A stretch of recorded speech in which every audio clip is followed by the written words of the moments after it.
ఆ ఇద్దరు అక్కా చెల్లెళ్ళు చిన్నప్పటి నుంచి కష్టపడి చదివారు.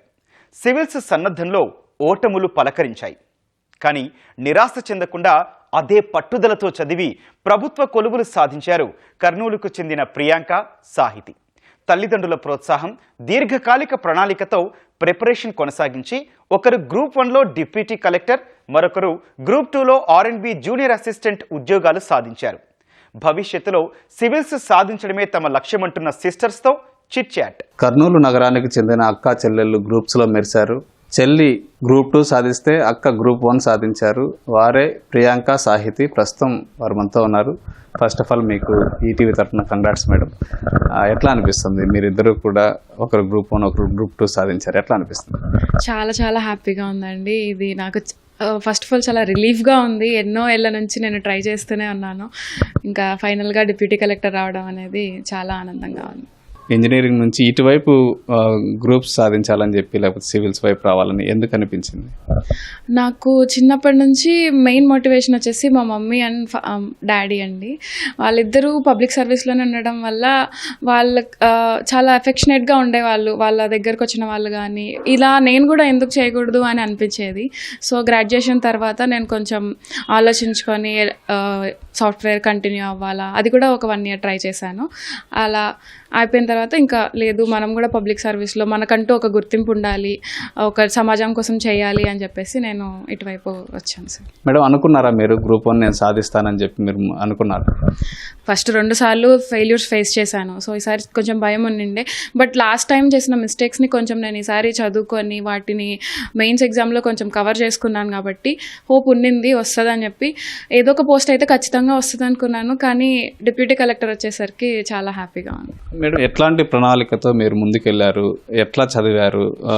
ఎట్లా ప్లానింగ్ ఎట్లా ఉండేది? ఫస్ట్ సిలబస్ అనేది తీసుకునేదాన్ని. ఏ ఎగ్జామ్కైనా సిలబస్ అనేది చాలా మెయిన్ కాబట్టి సిలబస్ తీసుకొని దానికి రిఫరెన్స్ బుక్స్ అన్నీ సెట్ చేసుకునేదాన్ని. తర్వాత సిలబస్ ఒక్కొక్క పాయింట్కి ఎక్కడెక్కడి నుంచి రిఫరెన్స్ బుక్ నుంచి తీసుకొని నా సొంతంగా నోట్స్ చేసుకునేదాన్ని.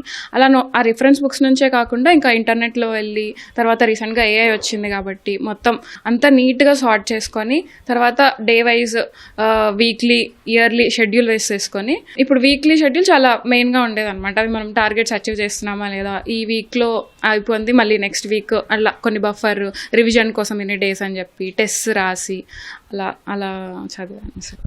ఫస్ట్ గ్రూప్ 2 రిజల్ట్ వచ్చింది కదా, ఫస్ట్ చెల్లెలకు వచ్చినప్పుడు మీరేమైనా టెన్షన్ పడ్డారా? గ్రూప్ 1 నాకు ఎప్పుడు వస్తుందా రాదా అని ఏమన్నా అట్లా అనిపించింది? సాహితికి వచ్చిందని చాలా హ్యాపీగా ఫీల్ అయ్యాను.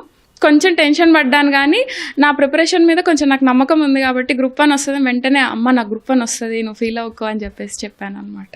చివరిగా డిప్యూటీ కలెక్టర్గా మీరు జాయిన్ అవ్వబోతున్నారు. ప్రజలకు ఎట్లా సేవ చేయాలని అనుకుంటున్నారు?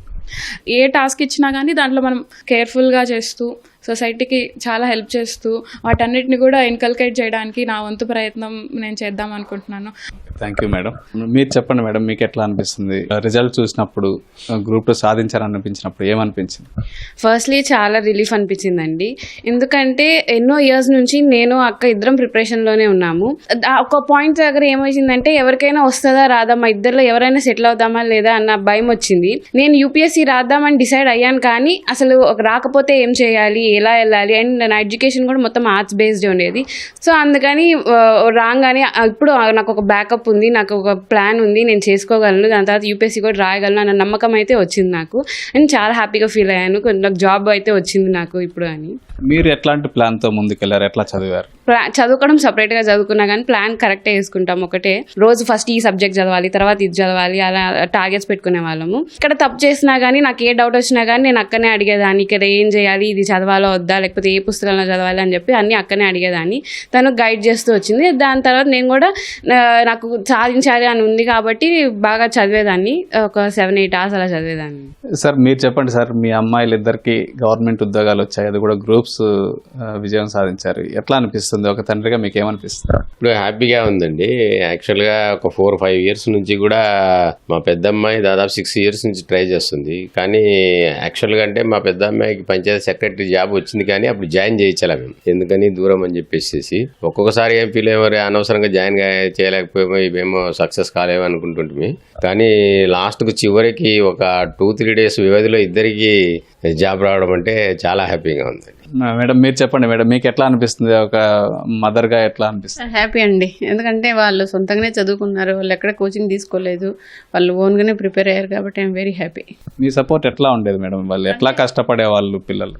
వాళ్ళంతా వాళ్ళే చదువుకునే వాళ్ళండి. నేను ఎప్పుడు మామూలుగా మదర్స్ అందరూ ఏంటంటే ఆ కస్యము ఇవో వంటలు చేయండి అవి ఇవన్నీ నేను ఎప్పుడూ చెప్పలేదు. పండుకోవడమే లేటు, చదువుకొని ఫినిష్ చేసుకొని పండుకునేసరికి 12 అవుతుండే. వాళ్ళు ఏంటంటే వాళ్ళ బుక్స్ వాళ్ళే వెతుక్కుంటున్నారు, వాళ్ళే చూసుకుంటున్నారు, నెట్లో సెర్చ్ చేసుకుంటున్నారు. కాబట్టి ఎప్పటికైనా ఇది అవుతారు. కాకపోతే ఆ పేషెన్స్ అనేది మాకు ఉండాలి, పిల్లలకు ఉండాలనేది దాన్ని ఎక్కడ నేను డిస్కరేజ్ చేయకుండా ఇది చేశాం కాబట్టి వాళ్ళు సక్సెస్ అయ్యారండి. ఇది ప్రియాంక సాహితి కుటుంబం చెప్తోంది. కెమెరామెన్ శేషుతో శ్యామ్, ఈటీవీ న్యూస్, కర్నూలు.